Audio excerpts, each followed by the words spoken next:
Burgeoning cities such as Boston, New York, Philadelphia, Pittsburgh, Baltimore, they faced enormous challenges in dealing with the rapid influx of people into cities. Living conditions became crowded and congested. Disease was rampant. Fires were commonplace.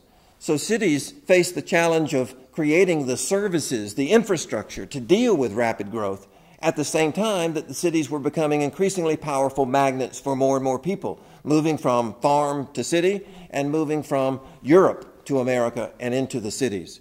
Cities were popular in part because they offered jobs, they offered opportunity, and they offered cultural life. Cities were the centers for intellectual life and the arts.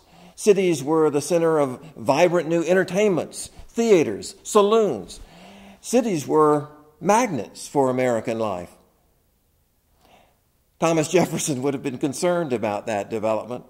Had he lived into the mid-19th century, he would have grown very concerned because he believed that the fate of the American Republic depended upon the United States remaining an agricultural nation. He believed that a decentralized republic like the United States, sprawling across a whole continent, depended upon the people retaining ownership of land.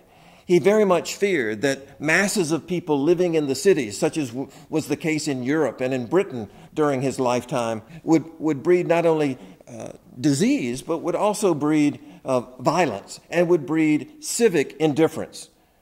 A republic depended upon the civic virtue of the people, and the civic virtue, according to Jefferson, depended upon people owning their land rather than being wage laborers dependent upon others for their livelihood.